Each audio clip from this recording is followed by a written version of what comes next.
guys, thanks again for joining us this week. We're incredibly excited because we get an opportunity to hear from Emily Arnett, and we are really looking forward to this conversation. So, Yeah, Emily, thanks so much for doing this. Of course. This is great. We do like to start with one super difficult question. Just right off the bat, gonna hit it with the hardest one. You ready? Yes. Take it away, hon. All right, you ready? Yes. If you were going to be in the Guinness Book of World Records, do you know what that is? Yes. What would you be in there for? What would I want to be in there Yeah. What would you crush to be in the Guinness Book of World Records? Probably the most famous TikToker. Come on! There we go. I like it. That's what I would want to be. There you go. I did see a concert. I saw on you singing on the Facebook. couch. Yeah, on the couch. Oh my god. I mean, Yeah, see, I should be a TikToker. there you go. That should have there been, you that would have go. been a great TikTok. It was one of the best, worst stuff videos I've ever seen. It was nice. Great. You did great. It was nice of your sister to post that for us. I appreciate it. Yeah, I know. Gotta love sisters, right? No. No, that was my brother. That was your brother? That Even was better. Thomas, Yeah, so- thank you, Thomas. Shout out to Thomas. No, I came home and I was like, why'd you post that? That's brilliant. It's brilliant. Trying to make you go viral. Yeah. I There you go. know. He's just trying to help. Maybe. Maybe that was his intention. Just think of it that way. Yeah, what a guy. Well, listen, we really wanted to thank you for doing this, but what we really wanted we wanted to just hear your story, right? I think that the power of our testimony is what changes lives, right? And just wanted to hear just a little bit about your story and what Jesus has done for you and what this last little while's been like for you. How's that sound? Yeah, that sounds great. Awesome. So like from the beginning? Or Yeah, like start where- right When right the at day birth. you Start were right at born. birth. How old were you when you got saved?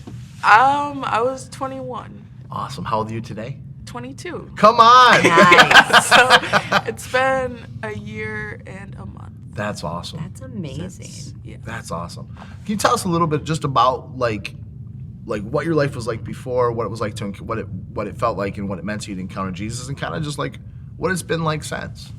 Yeah, so before it was not the best. Sure. I went through a lot with like just family stuff, and Sure. then wasn't very like steady with friends, always like moving from job to job. Yeah.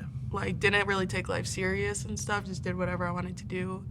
And then it was like last summer or like summer 2019, I had to move in with my sister, Sure. and then things started falling into place, and it was really weird how things started falling into place. I was like, this is kind of weird, because I almost went homeless, and Really? Oh, wow. I wasn't freaking out about it. It was really weird. I was like, this is really weird, and everything fell into place like really like in order, and I was Awesome. like, okay, this is like different. And then I started going to church, Yeah.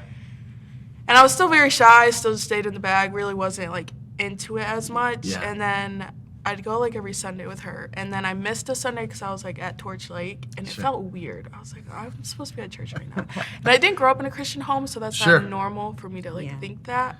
So then the next Sunday I went, and I was like at a friend's house, and I normally wouldn't go alone. Like my sister didn't go, and I was like, well, I have church tomorrow. Like, I have to go. And I don't know why. I was just like, I have to go.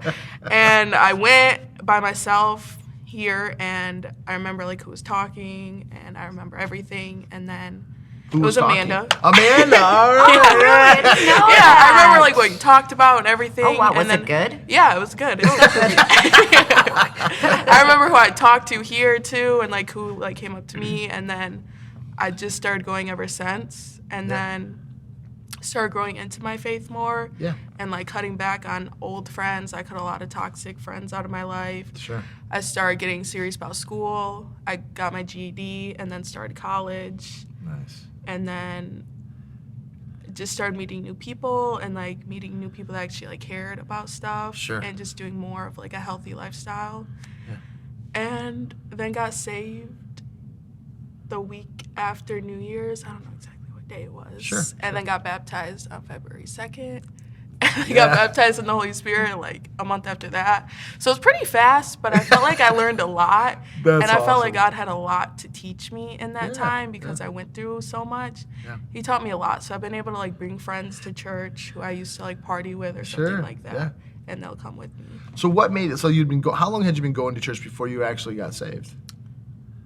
About 6 months. 6 months. Yeah. What was the difference that day that made you say, you know what, today's the day? It was like planned. I wanted to know what it meant. Like I really was Right. interested in learning like what it meant to get saved and what it meant to get baptized. I didn't want to just like rush anything because I wanted to get saved like instantly, but I just felt like I wanted to learn before I just instantly did it. So I had a lot of people like teach me about it, and then I like taught myself some things. So I wanted to make sure I knew like everything. So you just knew this is the day I'm going to do it. This is when I want to do it. Yeah. And then I had 2 friends get baptized with me that day too, so it was really beautiful. That's awesome. Yeah. That's cool. I felt like it was supposed to happen that day. And then get baptized in the Holy Spirit, I feel like it was supposed to happen that day too. That's cool. So you were saved for how long before you got baptized? Like a month. Like a month, okay. Yeah. And that was because they had like a scheduled baptism coming. Yes. Yeah. And so the Sunday that you decided to give your life to the Lord, how did it take place? It was like during church, I could just like feel something in me, like really like wanting to do that. Yeah. Because I got taught like how to get saved. Yeah. And I know who was teaching that day too. Who was it? Melissa. Melissa, yeah. And she was like a big mentor to me for a lot. And I feel like she taught me a lot. And then I was like studying a whole bunch of stuff and like reading a whole bunch of stuff and like talking to God about it. And it was just in my heart too. And like a lot of stuff happened on New Year's. Yeah. And I like that was like my final draw with like people and certain things. Yeah. So I was like, this is like the perfect time. No kidding. And so you get saved, you get water baptized, and then 3 weeks later, coronavirus hits. Yeah. Yeah, basically. It was actually really crazy. But I feel like it really happened for a reason because, yeah, God helped me through a lot with coronavirus. That's awesome. So talk to us about it, because one of the things we talk about with new believers all the time, right, is that, you want to be around a community of believers so that you can learn and you can get sharp and that you can share your story and what's going on with you, and people can kind of walk you out that. But here you get saved, and 3 weeks later, they're like everything's shut down. Yeah, church shut down, school shut down, everything shut down. So tell us what that was like for you. That was like, because the first few months of getting saved, it was like a really close season with God. Yeah. And then when that happened, I felt really close with him for a lot of it because like I just deleted Facebook. I just didn't want to see all the crazy stuff on Facebook.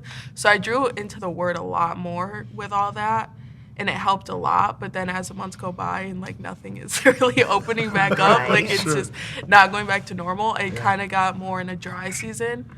But it helped a lot. I feel like I learned a lot in the dry season too. That's awesome. That's awesome. Yeah. So now that you're like just kind of transitioning back into being around everyone again, and walking, like how do you think this has transformed you? It's transformed my outlook on like life and stuff, and like how I view life and how I view people, and like just my heart as a whole, I guess. Sure, yeah. That's awesome. I want to jump back for something that you said real quick. You said that you had friends, right? Then some of the friends weren't that great, but then you started inviting some of the friends to church. How did that go? Do you know what I mean? Because I know sometimes when you're newly saved, you might be a little nervous, or you still want the friends. Like, how was that for you trying to navigate that piece of it? It was very beautiful. I think they like saw me post about stuff, and that's why I'm so intimate on like posting stuff because it could change someone's life. And they saw me go from like the girl that they used to know to like the girl I am now, and I feel like it made an impact on their life. So then they would reach out to me, or sometimes God would even highlight people, and I'd be like, and then I'd hit them up and be like, hey, do you want to come to church? Or some people would hit me up like, hey, can I come to church with you? And I'm like, of course. Like, yes, I will pick you up. Like, we can go. Then we can get food after. And I feel like it's impacted them, too, to see my life change as well. And then I can help them.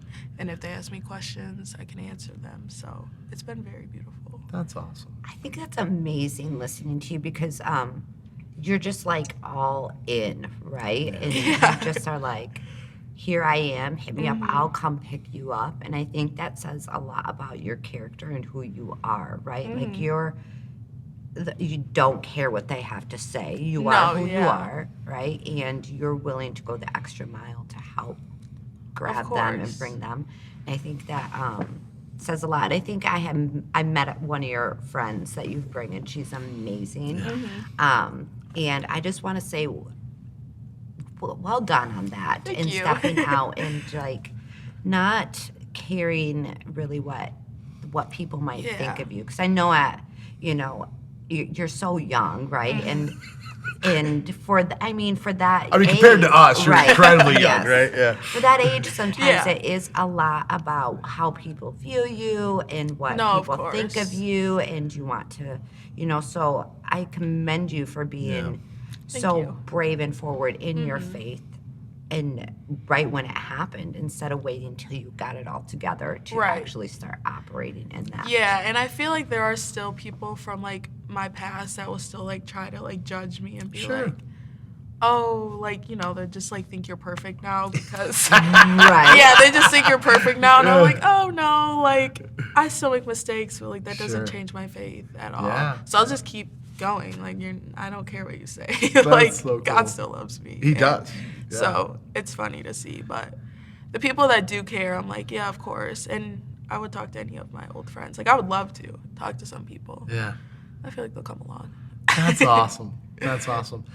So like when you look at your life now, I mean, I remember when you were describing your life in your early teens, it sounded like a lot of life, like my life, like most teenagers, like just no real idea, no thought, no plan, just right. I think that's normal. Yeah, just going day by day, swim right? by the flow and everything. And there's always like that one friend you have that has it all together at 12, No, yeah. And you're like, ugh. Or that one sibling. I always say that. There's always that one sibling. Like, how do you have it so together, But there's an aspect that, like, now you get saved, you come to this new relationship with God. So you study out baptism, you make the decision to get baptized. Like, you want to know, but you're also going with the faith and the feel of what God's doing in your life. But when you look at your life now, like, when you look at the next 5, 10 years, like, do you ever sit down and think about where do I want to be down the road? Or are you still kind of just... Are you still living like in the moment, or like how is that part of the process changed for you? I think I take it more serious on like what I actually want to do. Yeah. I still kind of live in the moment and still like try to have fun and like just live. But I do take things more serious on like, okay, like what do I actually want to do? I'm not 100% sure. Yeah, of course not. But I think about it way more. I think about like how life's way more valuable than I like treated it before, and just how things actually do matter on what you do in life. Before it's just like I just did whatever I wanted to do. That's amazing. And you just go in circles. And now I feel like I am more on a path on like, okay, this is what I want to do with like school and stuff. Like I'm in college, so I like have a focus on that, but then I still want to like, because I'm only 22 and I'm single, so I just want to like throwing it out there to everybody on the podcast. Yes, she's single and amazing. What's your Instagram tag? I'm just kidding. No, but like I still just want to live and like just take things serious and like figure out myself too. I think that's a big thing. Yeah. On like what like my season is right now, is just figuring out myself. When I first got saved, I was older than much older than you, and it was a whole new identity for me. Yeah. A whole new person. Yeah. And I remember coming home, sitting down with my kids. They were little, and I was like, guys, this is so funny. I was like, I'm not really sure how to be a dad anymore. I got to figure that out, Like, I didn't know how to do anything. And it is this part of when you give your life to Christ, it is a complete transformation. It is. And it's been fun watching you. Like, I watched you come to church for a long time, and I remember watching you get saved, and then watching. I think I cried more than anybody else in the room when you got baptized. You really did. I did. I could not hold it together. It was a very special moment to me and Amanda. And there's this aspect of watching you, like here's one of the things I've always appreciated in watching you is like, I know you say like you kind of live in the moment, you don't really have a plan, but man, you just seem so focused on the things that you do want. Yeah. And it's been fun to watch. It's been fun to watch you, and And so the other funny thing is you hardly ever sit in the same spot in church. I move around all the time. You do. So, Which is great because normally everybody, people have their seat. Yeah, they do. But don't you dare sit in my seat. Like, a visitor comes in, you're like, that's my seat. Do you know what I mean? No, So, yeah. It's funny as I'll be preaching sometimes. I'll look and you're like, oh, she's not there today, and then oh no, she's actually over there. Over there. But it's No, yeah, fun I to do. watch you just interact with people and finding your feet and your faith and your identity. When you look at yourself, what would you say is like the biggest thing that's changed in you since you got saved? I would say, I feel like it would be like, I guess like my heart and how I look at stuff and how I treat other people too and how I treat myself too, I feel like has changed a lot. Nice. What do you mean how you treat yourself? I mean, before I was just very like insecure and like would beat myself up all the time. Yeah. And now I feel like since I'm finding who I am in God, it's like, it's been a lot better. It's like, okay, like he made me this way and I'm gonna appreciate it. Yeah. Well, before it'd just be like, I just want to be like her. It just never was it. So I'm like, okay, I just need to find who I am in God and God loves me for me. So it's been pretty beautiful and nicer to other people. That comes along. And like realizing that people go through a lot more than you think. Yeah. Yeah. Yeah. Yeah. You never know what someone else is going through. Yeah. And 100%. when you understand that, it actually gives you grace for people. Mm-hmm. I think that's interesting because I have a daughter who, her name's Nicole. She's younger than you. But I watch her and her friends sometimes, and they're always like, oh, look at her, right? Mm-hmm. Like, oh, she's amazing. I want to be like her. Mm-hmm. And then all of a sudden something happens, or, like, oh, she posted this thing, and, oh, I can't believe she would do that. Do you know what I mean? Yeah.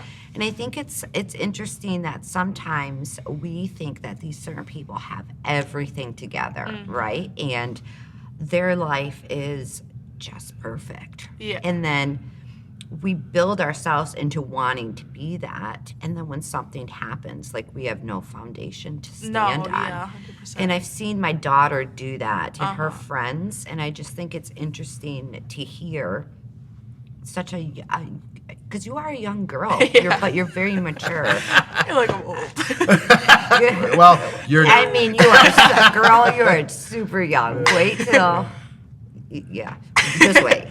But listening to you have that understanding and finding the confidence in who you are, I think is super commendable at your age, and understanding that you can see people and they may have the Facebook, right? Because everything's perfect on Facebook. Yeah. But behind it all, there's actually real people in real lives. Yeah, 100%.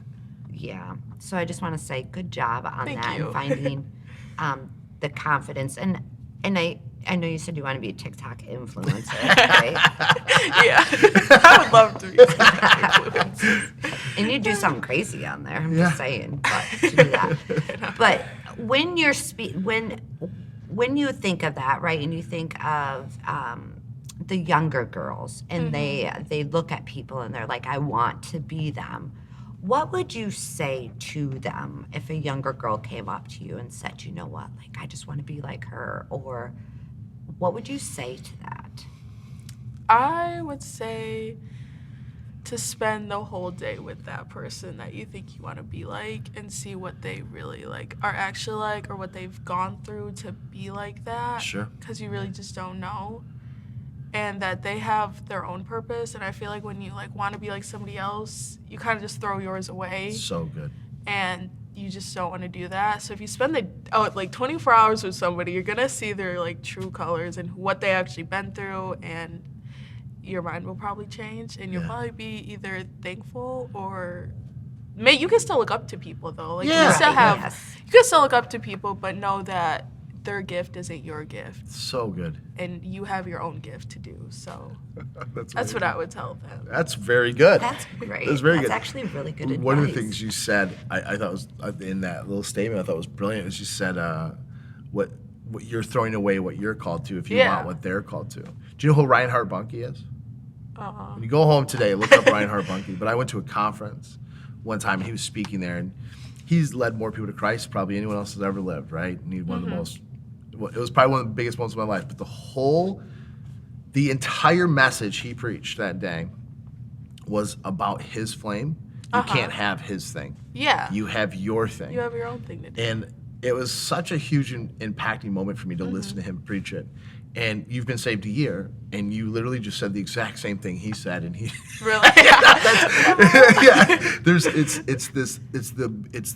It's the beauty of the wisdom that comes from salvation. Yeah. Right? Yeah, 100%. Like you gain so much understanding of life and knowledge. How has that impacted you and like your friend group? Yeah, I feel like I have learned a lot of stuff, and I have a lot of wisdom because I have like a best friend who's like grown up in a Christian home. Yeah. And sometimes I'll say stuff, and she's like, I would never even, like, I don't even know about that yet. And I'm like, well, sorry. No, yeah, it has impacted my friends, too, and, like, my friendships because I've grown to, like, realize who's actually, like, there for me and who's, like, an actual friend. Yeah. Because I could post about church, and some friends would never hit me up. But if I posted I was, like, going to a party, they'd be like, hey, can I come? Yeah. Right. And that's, like, you don't want people in your life who are only going to be there for that type of stuff. You want Sure. people who are going to be there for, like, it all. Yeah. So I've really been able to realize and cut people off, but, like, you just still will always love people. So you'll, like, have them in your life, but not, like, exactly in your life because you have to distance yourself from people who are not healthy for you. Yeah.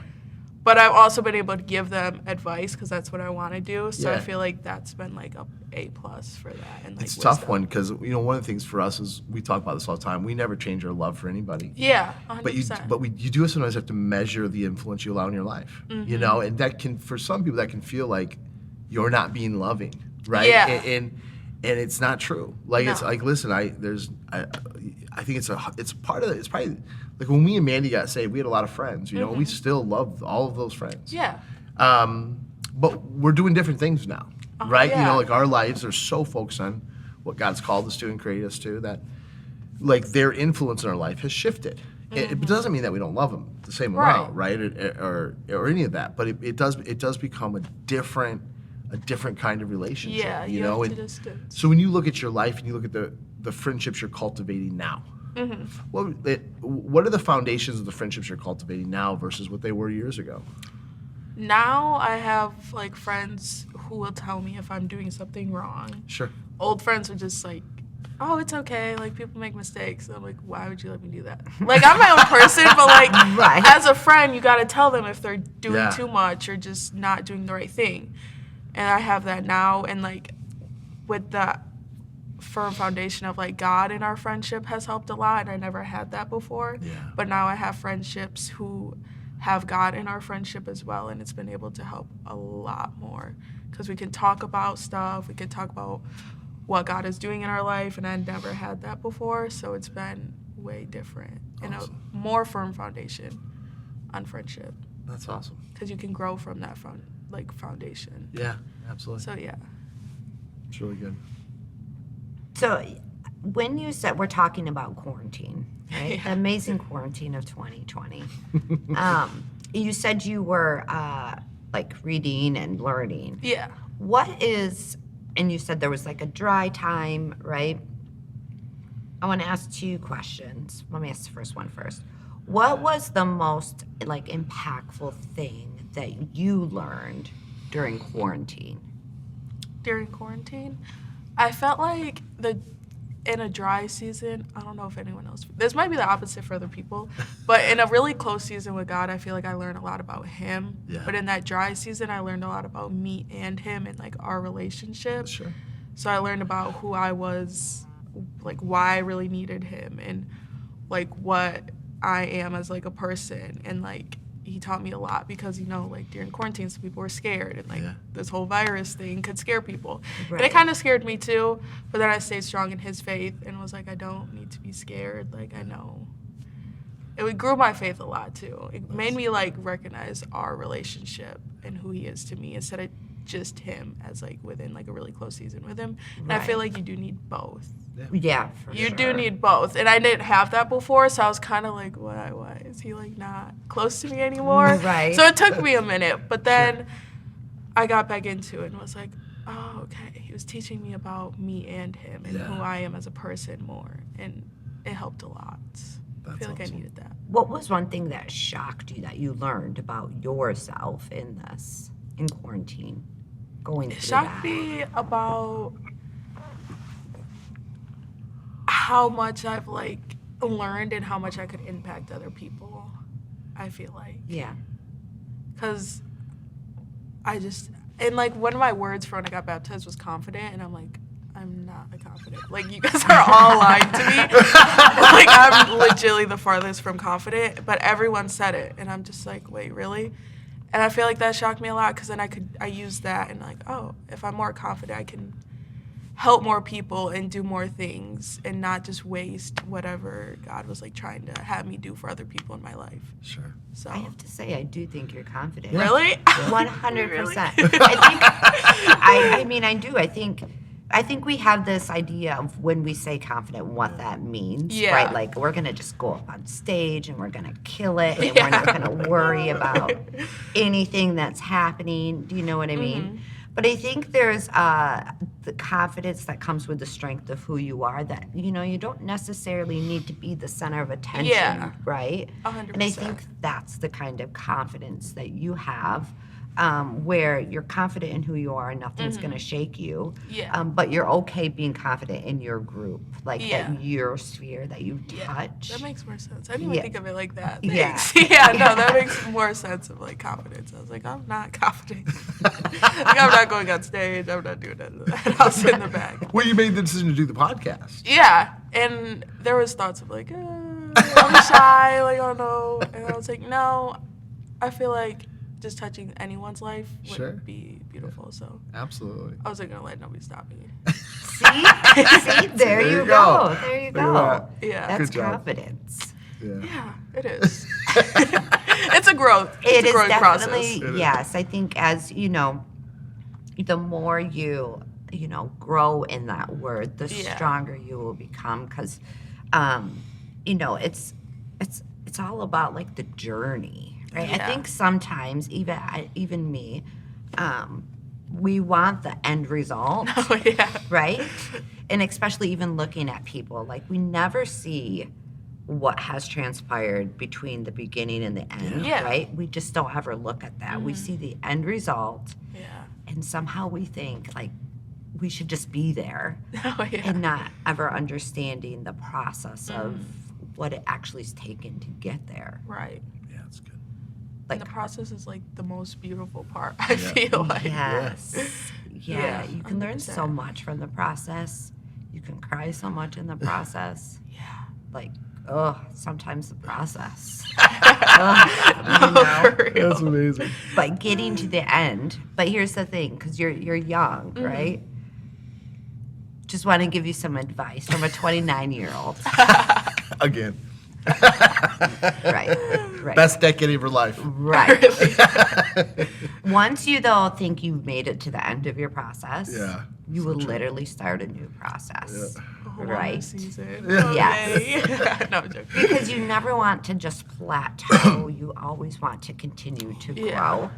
And I think sometimes, the younger kids or even people in general think once they've made it, they've arrived. I mean, as where we're at, right? There are still things we're constantly learning, wanting to improve in. This whole social media aspect, like, we have no clue. That's not something new we need to learn, right? So I just want to encourage you in that. Once you feel like the end, there's always, never let your ceiling be your ceiling. Always make it your floor. Thank you. So. No, that makes sense. I kind of thought when I got baptized, I was like, oh, well, I did it, so I'm done. And then, like, a few months later, everything was, like, transforming, and I'm like, wow, this is actually way different than I thought. But it was beautiful. It was actually beautiful. I totally get that. I thought when I got baptized, I was like, all right, there it is, all done. Here we go, yay! Yeah, that was not how it worked. No. It's interesting. Like, so you've been saved now a year, and so obviously you've had Christians in your life speaking into your life and shaping you. So who's been the most influential into your life in your Christian walk? There's like 3 people. Sure. But the first one is always going to be Melissa Hughes. Yeah? Yeah. Yeah. She was the one that talked to me about a lot of stuff and, like, gave me a word the first time I met her Yeah. about something, and I've never talked to her before, so I'm like, she, like, knew something about me, and I was like, oh, okay. Oh. This is an angel. So. Okay, like, thanks. It really stuck with me, and I was like, she taught me a lot about a lot of things. That's awesome. And then my friend, too, like, my best friend has taught me a lot, too, about growing with stuff. Yeah. And then my family, too. Like, my sister that I live with has taught me a lot. So That's awesome. I have a few people. That's good. How do you think that's helped you along the journey? It's helped me stay focused and, like, also relax, too, because I always feel like I just have to know everything right away. And they don't know everything. And I'm like, well, if she doesn't know everything, like, then I'm good. Like, I can breathe. Like, so, yeah, it helped me remind myself on things like that, too. Yeah. And, I mean, even just going to the church every Sunday, I always learn something new, too. Well, sure. Yeah. I think it's important. One of the things that we talk about, I probably say this every single podcast. You know, Jesus saved us, but the church saved our family and our marriage, you know. And in those people that speak into your life and help shape you and that actually care about you and want to help guide you. And I always love to say this, they don't do it by forcing themselves in your life, you know. They do it because they just really are there for you when you want 100%. to be in their life, you know.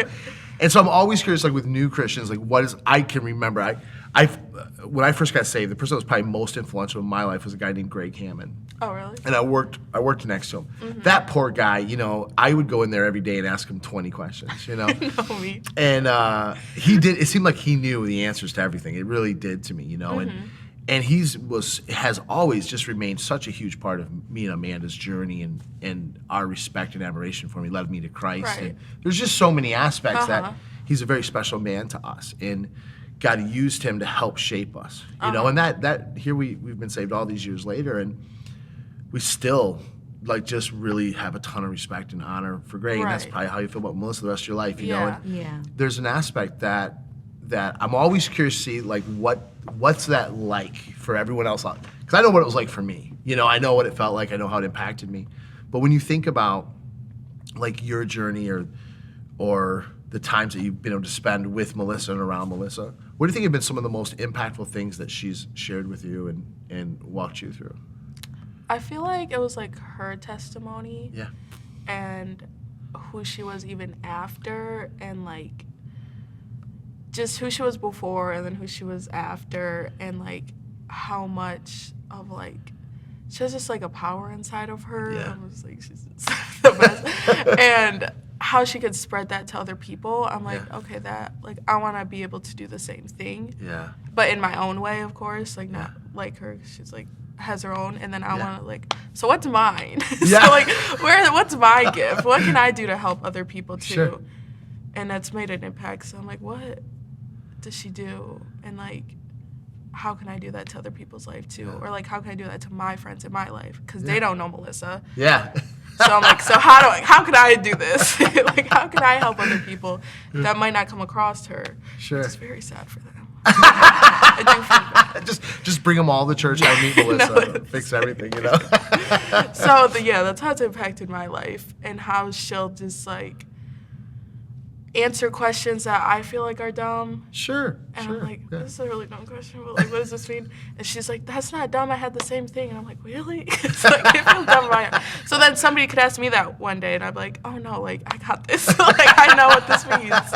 That's so like the awesome. knowledge she has given me too has helped a lot. Oh, that's amazing.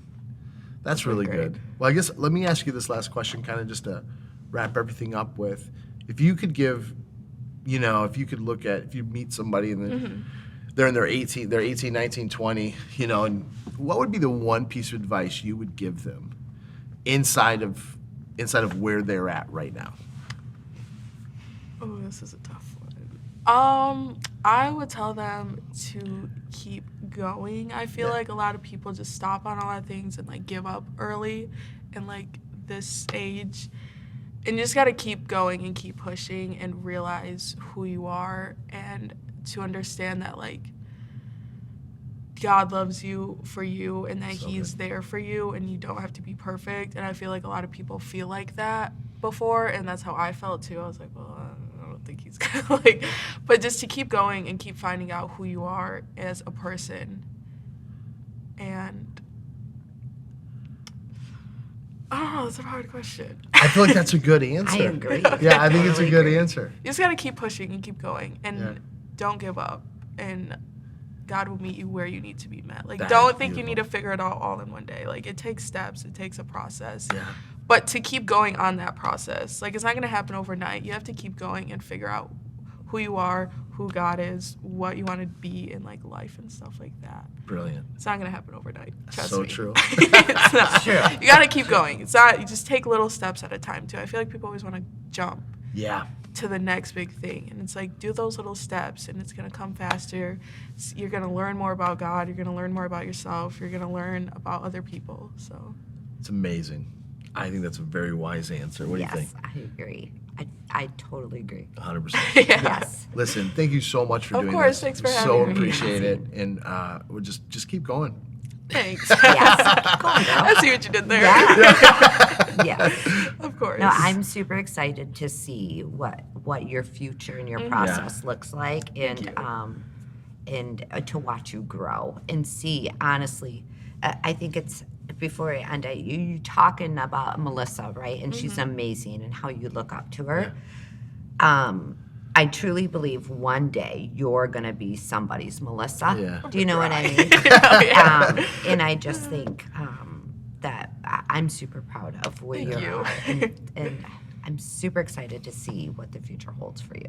Thank you. That means a lot, especially coming from you guys, because I do look up to you guys too. It's not just Melissa. Oh, no, just Oh, no, no, trust us. yeah, we heard Melissa's it way loud. better than us. No, it's okay. No, it's okay. I look up to you guys too. I don't just come to church for Melissa. I love when you preach. Thanks. You are my favorite person to hear on a Sunday. Hey, Oh, come there you on, go. look at I'll give that. you that. You might be the first person that's ever said that. to Really? me. I think so. Sometimes I go preach, I'm like, where is Karl? Why am I here right What? High five, girl. What's up? Oh, that's awesome. Listen, we really are proud of you. Thank Just you. watching you, it's been a ton of fun. And just thank you so much for sharing your story. Of course. Beautiful. Thank you. Beautiful. Thank you for having me. You bet.